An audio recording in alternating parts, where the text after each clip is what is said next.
Ketika Wang Lin, Tieju, melihat putranya, meskipun berwajah tampan, diejek sebagai manusia kera, apakah kalian tahu bagaimana reaksinya? Melanjutkan cerita sebelumnya, dalam sekejap, sejak kematian Sun Tai telah berlalu 3 tahun. Tahun itu, Wang Ping tepat berusia 19 tahun. Wang Lin, Tieju, membereskan seluruh barang di rumah, lalu membawa putranya meninggalkan desa Luoyue, tempat yang telah mereka tinggali selama 19 tahun. Dalam hari-hari berikutnya, di antara pegunungan berkabut di bintang Tianyun, orang-orang sering dapat melihat bayangan ayah dan anak itu. Dalam perjalanan menembus gunung dan sungai, Wang Ping seolah telah melupakan segalanya. Meskipun di sisinya hanya ada ayahnya,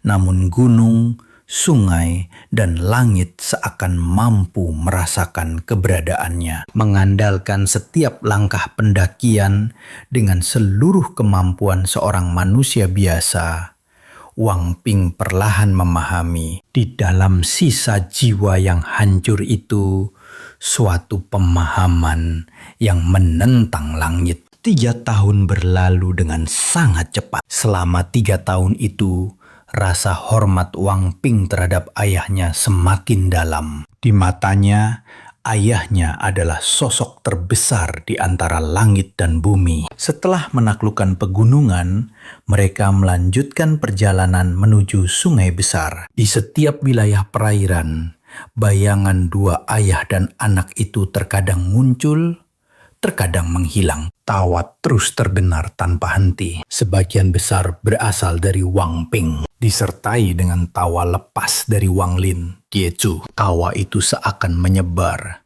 membuat Wang Ping semakin bahagia. Seolah-olah di dunia ini, selama ayahnya berada di sampingnya, semuanya sudah cukup. Pinger, dalam kehidupan ini, ayah akan selalu berada di sisimu. Bahkan jika kita mati, kita masih akan bertemu di kehidupan berikutnya. Walaupun saat itu kita bukan lagi ayah dan anak, aku tidak akan pernah melupakanmu. Perjalanan di daratan pun berakhir, namun perjalanan di lautan luas baru saja dimulai. Pulau demi pulau, gelombang demi gelombang. Wang Ping melihat petir surgawi menyambar permukaan laut, melihat gelombang raksasa sebesar sebuah desa, bahkan melihat ilusi fata morgana di laut. 5 tahun kemudian, ketika ayah dan anak itu kembali menginjakkan kaki di daratan, Wang Ping telah mengalami perubahan besar,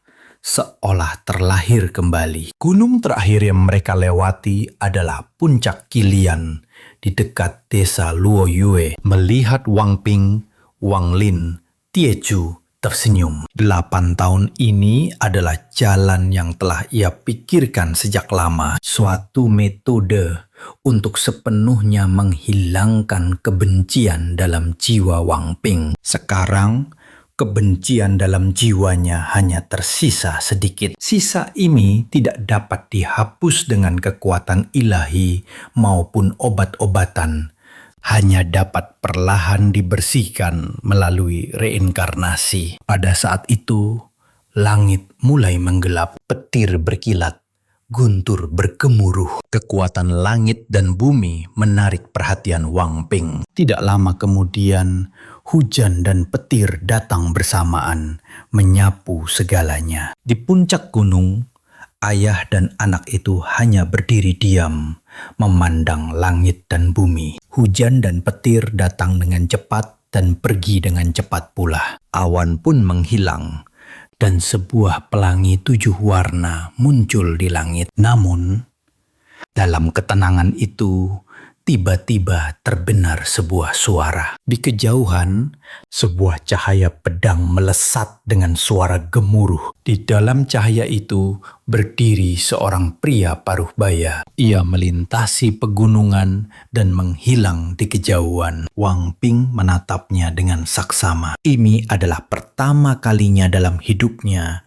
Ia melihat pemandangan seperti itu. Hatinya bergejolak seperti ombak dan untuk waktu yang lama tidak dapat tenang. Ayah, apakah itu seorang kultivator? Setelah lama terdiam, ia akhirnya bertanya, Ayah, apakah benar aku tidak bisa berkultivasi? Wang Lin, Tieju, tidak menjawab. Ia hanya menggelengkan kepala. If you love Donghua, you'll definitely want to visit donghua3d.com, your next favorite destination for epic stories.